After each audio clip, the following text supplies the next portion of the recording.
My dear sisters and brothers in Christ, on this third Sunday of Easter, the Gospel invites us to the peaceful shores of the Sea of Galilee, where the risen Christ reveals himself once more to his disciples. The scene is simple, almost ordinary. Fishermen returning to their boats, weighed down by confusion, disappointed, and unspoken grief. Despite having seen the empty tomb and heard the news of the resurrection, their hearts remain uncertain. Peter speaks the words of someone trying to return to something familiar and manageable. I am going fishing. The others follow him. And so they return to what they once knew, casting nets, rowing through the night, relying on their skill and strength. Yet their efforts yield nothing. Their nets, like their spirits, remain empty. At dawn, a figure appears on the shore. Though they do not recognize him, he calls out with gentle direction, "Cast the net on the right side of the boat, and you will find some." Exhausted and perhaps skeptical, they might have dismissed the suggestion, but they chose to obey.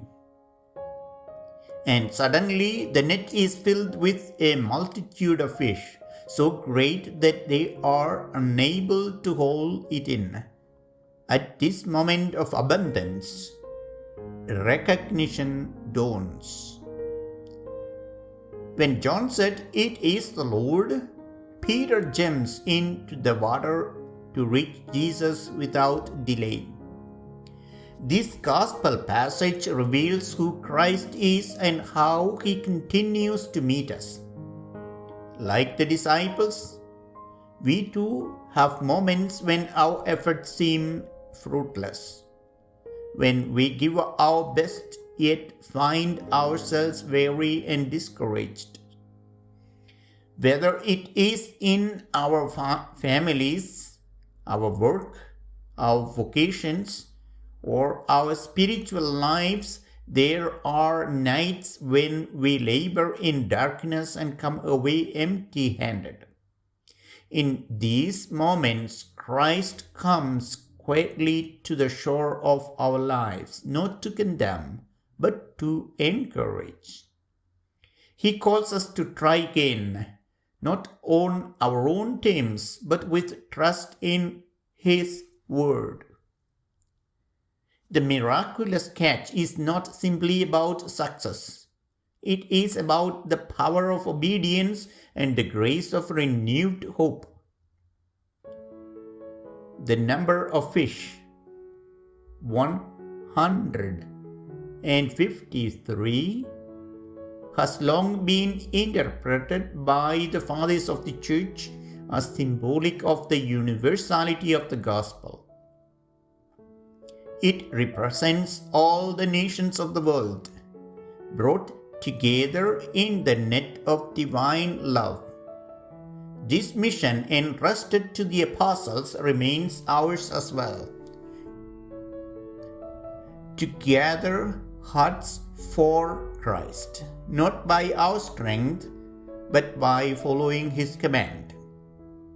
And then, in one of the most tender scenes in the Gospels, Jesus prepares a meal for His friends. There is no rebuke, no questioning of why they return to their old ways. There is only fire, fish, bread, and the quiet presence of a Lord who knows their hearts. In this act, He reveals that He is not only the risen Lord of glory, but the gentle shepherd who feeds, heals, and restores. Saint Augustine once wrote, "Christ is not valued at all unless he is valued above all." It is not the miracle alone that opens their eyes, the eyes of the disciples, but love. In our lives too, Jesus often comes disguised in the familiar, through the kindness of a friend, the persistence of a prayer, the whisper of conscience. And he continues to feed us, especially in the Eucharist, where he gives not only bread, but his very self. This Sunday, we are invited to listen once more to the voice that calls from the shore.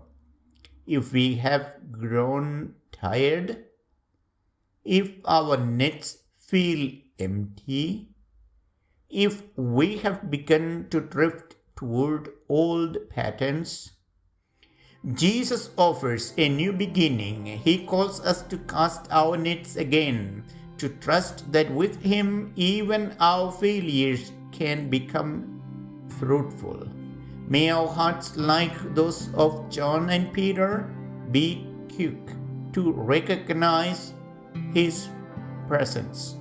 May we never be afraid to leap toward Him with joy.